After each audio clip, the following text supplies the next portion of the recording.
Detected and repairs open circuit fault in the workshop of the IT.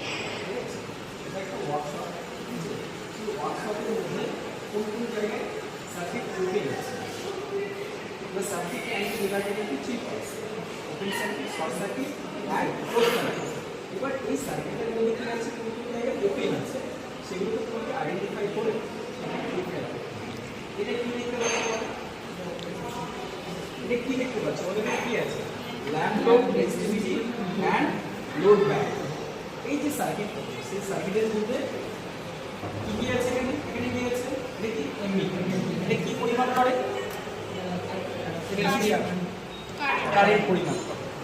এটা কি voltmeter. Voltmeter কি করে? Voltage পরিমাপ করে। আচ্ছা এই কি, এটা কি সেটা কি সুইচ? এগুলা কিটক্যাট সুইচ, কিটক্যাট সুইচ এবং সেটা ওয়ান ওয়ে সুইচ। কি টাইপটা কি কিটক্যাট, কিন্তু সুইচ কি হচ্ছে ওয়ান টাইপ, ঠিক আছে? যেমন কি এটা হচ্ছে সেম, এটা কি হচ্ছে হোল্ডার, কিন্তু কি টাইপ? স্ট্রেট না ব্যাকিং? স্ট্রেট। যেগুলো সোজা ভাবে আছে সেগুলো স্ট্রেট। এবার এই কানেকশনটা তোমাদের পিছনে দেওয়া আছে। আর নিচে কি আছে? এটা কি, এটা কি দেখতে পাচ্ছ বলো? এটা কি দেখতে পাচ্ছ? দ্যাট ইজ দ্য কানেক্টর, ঠিক আছে? কানেক্টর। নেক্সট এটা কি দেখতে পাচ্ছ? এমসিবি। এর কাজ কি? এটা কি করে?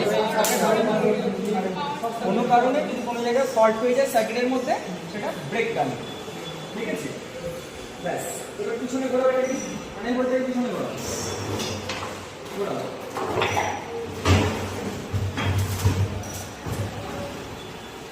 এবার দেখো কথা, ঠিক আছে? তো দেখো আমরা এটা ওপেন করে দিয়েছি।